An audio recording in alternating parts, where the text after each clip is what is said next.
Hello दोस्तों, मैं नीतू आपका स्वागत करती हूँ इस PYQ सेशन में। और आज फिर मैं नए प्रश्न के साथ आई हूँ। और ये जो प्रश्न है ये घटना चक्र सीरीज से है, ठीक है। और ये जितने भी प्रश्न अभी तक पेपर हुए हैं ये सभी वहीं से ली गई है और ये वन लाइनर के रूप में है, तो काफ़ी महत्वपूर्ण भी है। आपको ज़्यादा परिश्रम भी नहीं करना होगा। आप अगर अच्छे से देखें और रिवीजन करें तो आपको सब चीज़ क्लियर होने वाली है यहाँ पे, ठीक है। और ये मैं जितने भी अभी तक प्रश्न हुए हैं नेट के, टीजीटी, पीजीटी और अन्य जितने भी असिस्टेंट प्रोफेसर के भी पेपर हुए हैं तो वो भी मैंने कराया है। प्लेलिस्ट बनी हुई है, आप देख सकते हैं वहाँ जाके। और चैनल पर नए हैं तो सबसे पहले आप चैनल सब्सक्राइब कर लें, बेल आइकन प्रेस कर लें ताकि हर इम्पोर्टेंट वीडियो आप तक सही टाइम पर पहुँचे। और ये जो है यूजीसी नेट के लिए तो महत्वपूर्ण है ही, साथ में BPSC TRE 4, TGT, PGT 6 to 8 और असिस्टेंट प्रोफेसर और बिहार वेट और झारखंड से जो जेट निकालना चाहते हैं, अगर आपका हिंदी सब्जेक्ट है, हिंदी साहित्य से जुड़े हैं तो आप इस चैनल से जुड़ सकते हैं। यहाँ पर मैं PYQ के साथ आपका रिवीजन कराती हूँ, ठीक है। तो सीधे चलते हैं प्रश्नों के ऊपर बिना टाइम लिए हुए। चलिए, तो आज का पहला प्रश्न है, भाषा से संबंधित है। और भाषा से संबंधित है तो मैं बताते चलूँ कि भाषा से मैंने बहुत सारे अभी तक टॉपिक वाइज MCQ कराया हुआ है। जितने भी पूछे गए हैं टीजीटी, पीजीटी, DSSP या अन्य जितने भी अदर स्टेट से जो हिंदी क्षेत्र से भाषा संबंधित प्रश्न होते हैं, मैंने सभी कराया है। तो ज़रूर से वो वीडियो देख लें, प्लेलिस्ट उसकी भी बनी हुई है, ठीक है। चलिए, तो आज का पहला प्रश्न देख लेते हैं। कैथलिक, इतालिक, जर्मनिक तथा शियोयन में से भारोपीय परिवार की भाषा नहीं है, तो ये शियोयन नहीं है। बाकी कैथलिक है, इटालिक है और जर्मनिक है, ये सारे भारोपीय परिवार की भाषा है। आगे है कि मैथिली का प्राचीनतम उपलब्ध ग्रंथ कौन सा है, तो ये वर्ण रत्नाकर। और देखिए कितना ही बार रिपीटेड ये प्रश्न है, महत्वपूर्ण है इसीलिए बार बार पूछी जाती है। तो ये ज्योतिश्वर ठाकुर द्वारा रचित है, ध्यान रखना है। अगला प्रश्न देख लेते हैं। उत्तरायण महाकाव्य के रचनाकार कौन है, तो सबसे पहले तो ये महाकाव्य है, ध्यान रखना है विधा को, और ये रामकुमार वर्मा के द्वारा रचित है। आगे है उड़िया, मराठी, बिहारी तथा बांग्ला में से आधुनिक आर्य भाषाओं के वर्गीकरण के अनुसार पूर्वी समुदाय की भाषा नहीं है। देख सकते हैं कि प्रश्न के पूछने का पैटर्न धीरे धीरे किस तरह चेंज हो रहा है। अगर आप शुरू से देख रहे होंगे सीरीज को तो आपको अभी पता चल रहा होगा कि किस तरह धीरे धीरे जो है पैटर्न जो है चेंज होने लगा है, कि प्रश्नों को पूछने का जो तरीका है वो बदला जा चुका है। तो ये जो है ये मराठी नहीं है, ठीक है। माँ की बात सही सभी आ जाएगा।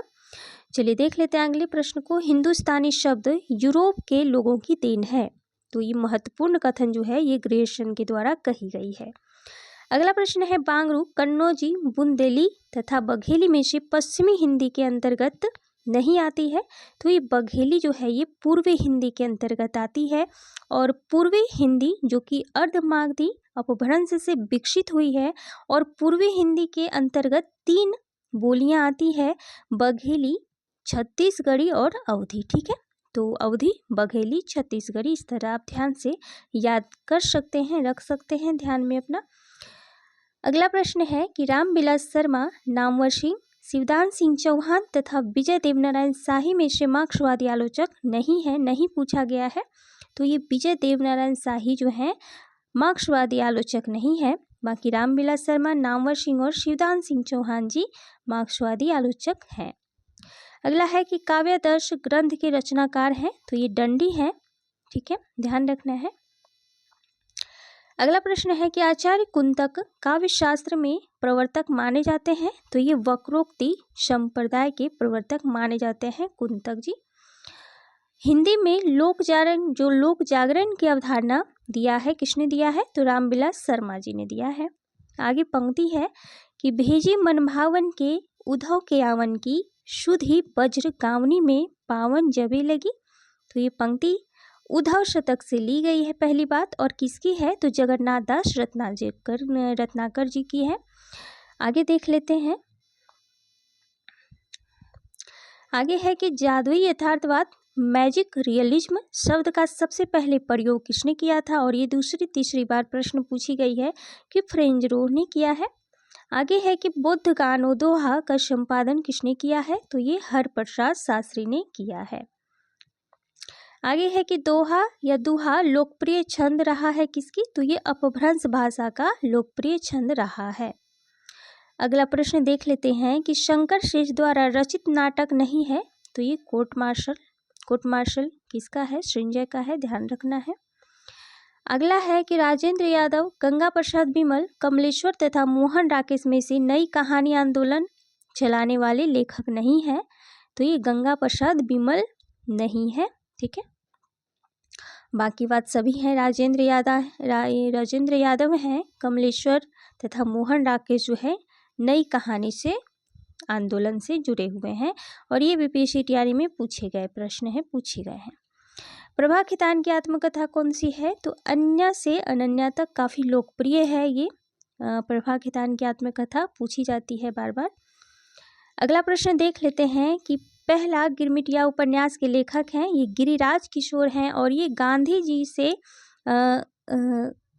जुड़ी हुई है। ये उपन्यास गांधी जी पर ही आधारित है। ठीक है, आगे है कि प्रकाशन वर्ष के अनुसार कृतियों का सही अनुक्रम है, तो इतिहास तिमिरनाशक ये 1823 से 1896 ईस्वी, सच्ची समालोचना 1886 ईस्वी, साकेत एक अध्ययन 1960 और सीढ़ियों पर धूप में 1960। देखिए यहाँ पर ये ग्रंथ है, और यहाँ पर काव्य ग्रंथ भी दोनों ही साथ में दे डाला है, तो कोई भी रचना एक साथ दे डालती है, नहीं समझ में आता है, कभी कभी कन्फ्यूजन होता है सभी को, तो ध्यान से देखकर आगे बढ़ना है आपको।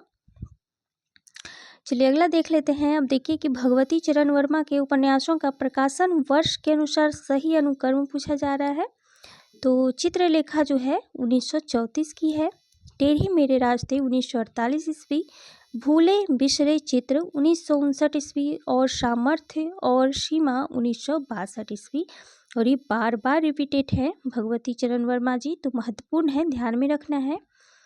आगे है कि रघुवीर सहाय की कृतियों का प्रकाशन वर्ष के अनुसार सही अनुक्रम लगाना है, तो आत्महत्या के विरुद्ध 1967 ईस्वी, हंसो हंसो जल्दी हंसो 1975, लोग भूल गए हैं 1982 ईस्वी, और कुछ पत्ते कुछ चिट्ठियाँ 1989 ईस्वी, महत्वपूर्ण है, ध्यान रखना है।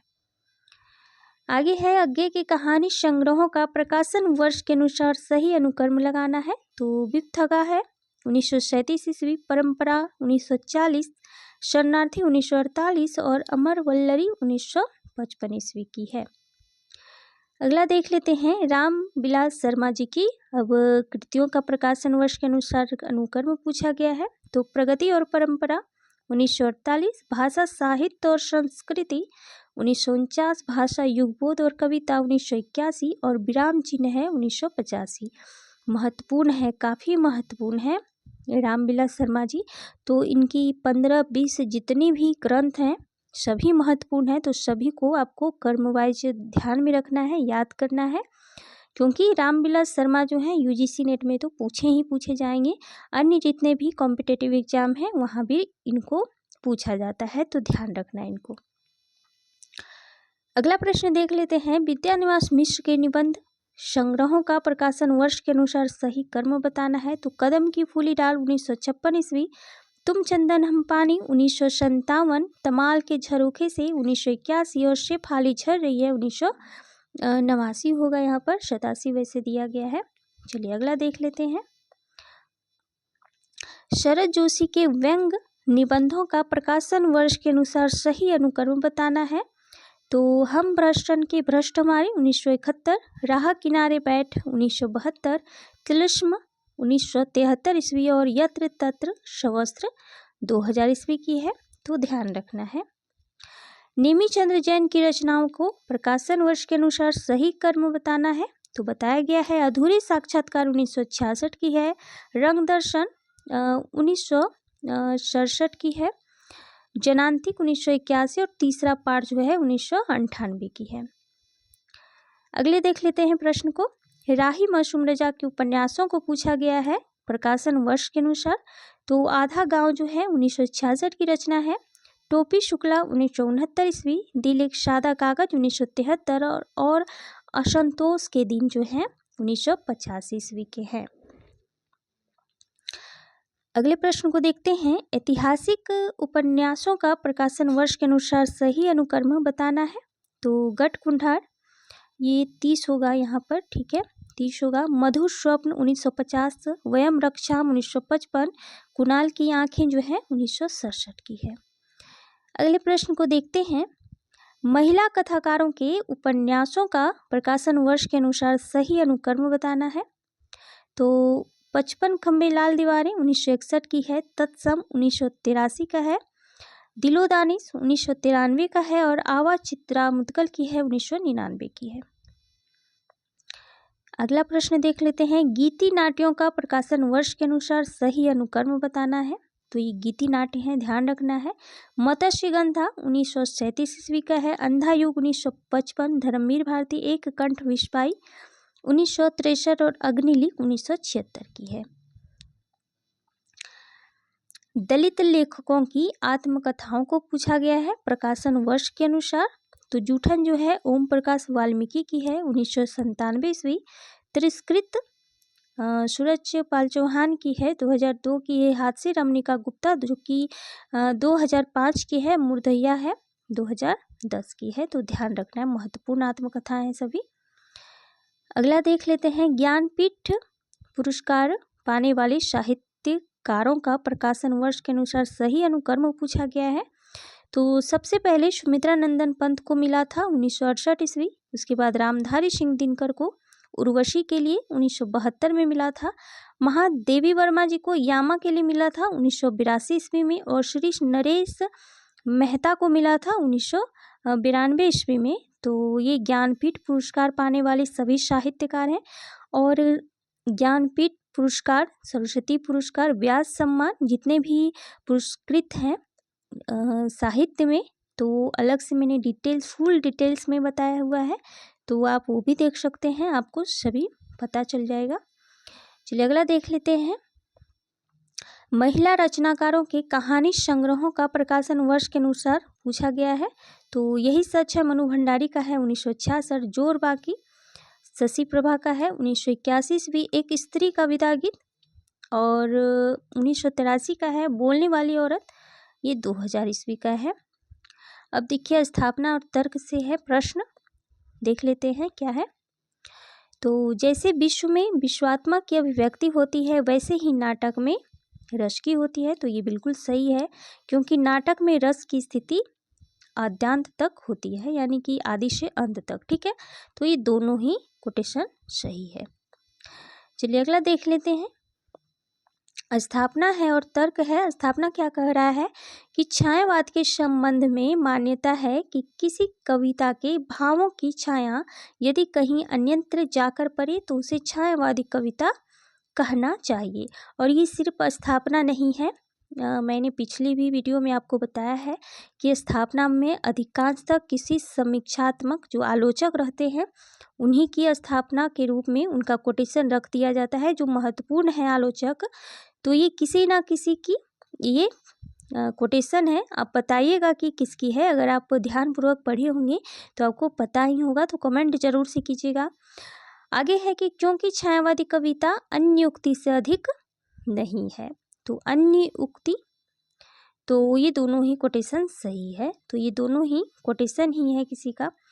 चलिए अगला देख लेते हैं। स्थापना है जिस प्रकार आत्मा की मुक्तावस्था ज्ञान दशा कहलाती है उसी प्रकार हृदय की मुक्तावस्था रस दशा कहलाती है। और ये यहीं तक डायरेक्ट पूछा गया है प्रश्न कि जिस प्रकार आत्मा की मुक्तावस्था ज्ञान दशा कहलाती है उसी प्रकार हृदय की मुक्तावस्था रस दशा कहलाती है, किसने कहा है। महत्वपूर्ण है और ये डायरेक्ट पूछा गया है।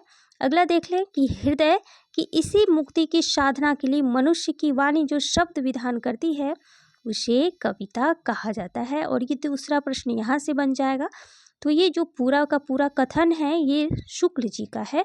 कविता क्या है से लिया गया है, जो कि चिंतामणि भाग 1 में निहित है। ठीक है, तो ये मैं बार बार बता रही हूँ कि चिंतामणि भाग 1 के जो 17 निबंध हैं शुक्ल जी के, तो वो महत्वपूर्ण है, काफ़ी महत्वपूर्ण है, और वहीं से ये प्रश्न यहाँ पर उठाया गया है जो कि स्थापना में पूछा गया है। आगे है, तो ये तो पूर्णतः सही है, क्योंकि कविता मनुष्य की चेतना को अनासक्त बनाती है, ऐसी बात नहीं है, ये गलत है, निगेटिव पॉइंट है, तो ए सही है लेकिन आर गलत हो जाएगा। अगला प्रश्न देख लेते हैं कि शास्त्रीय सिद्धांत परिवर्तनशील है, उनका युगानुकूल पूरा आख्यान होना चाहिए, तो बिल्कुल सही है, क्योंकि शास्त्रीय सिद्धांतों का युगानुकूल पूरा पुनः आख्यान ना होने से उनका महत्व बना रहता है, तो ऐसा नहीं है, ये भी निगेटिव पॉइंट है, तो ये गलत हो जाएगा। ए सही है लेकिन आर गलत है। चलिए अगला देख लेते हैं।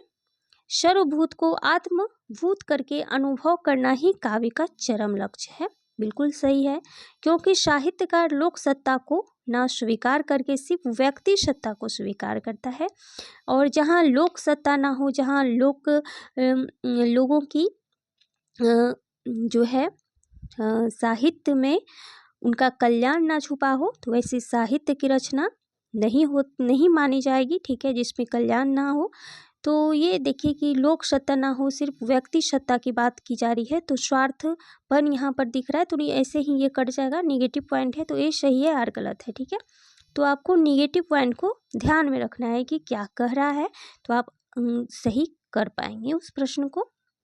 आगे है, अभिकथन फिर से दी गई है कि भक्ति में लेन देन का भाव नहीं होता है, बिल्कुल नहीं होता है, क्योंकि लेन देन का भाव स्वार्थ की जमीन पर प्रतिष्ठित होता है, बिल्कुल होता है, चाहे वो भक्ति हो या प्रेम हो, लेन देन का जहाँ भाव होता है तो वो सात्विक नहीं माना जाता है, तो ये दोनों ही कोटेशन सही हैं।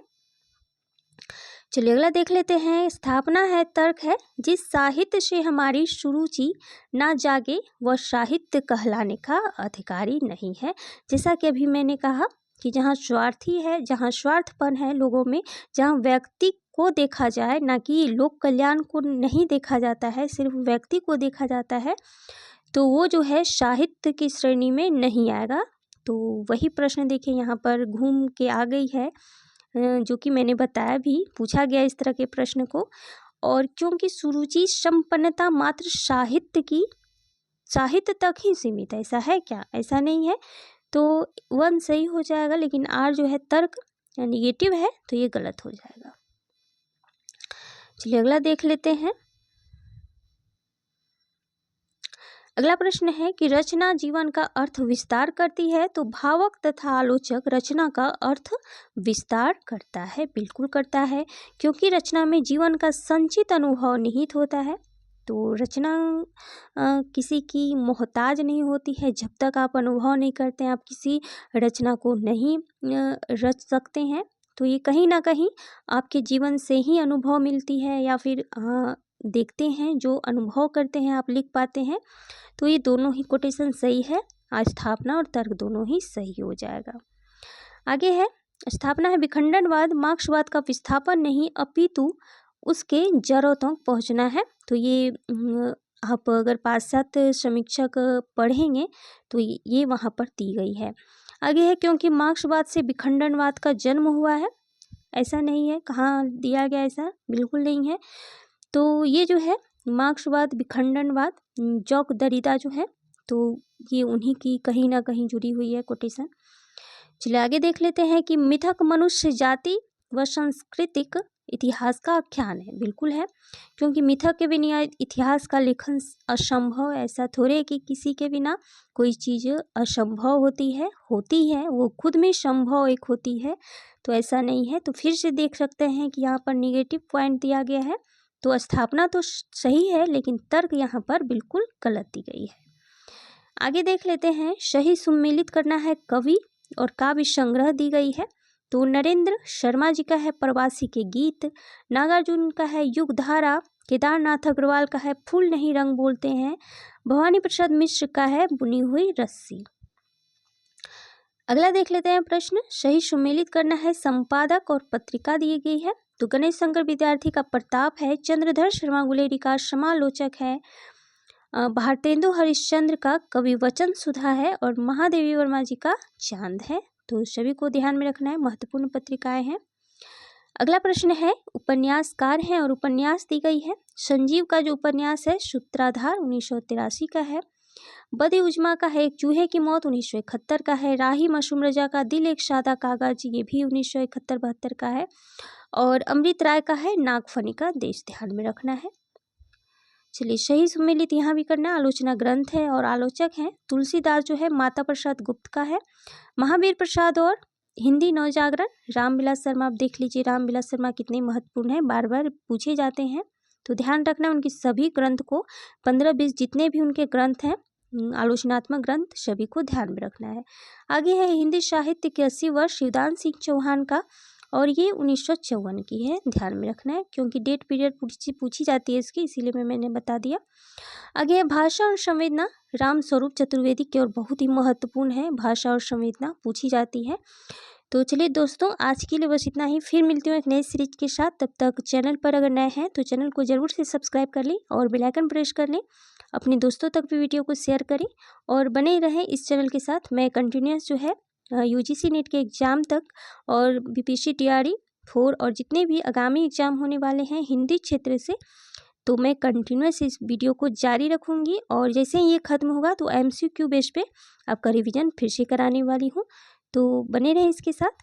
तब तक थैंक यू सो मच। फिर मिलती हूँ अगले वीडियो के साथ, तब तक बने रहें।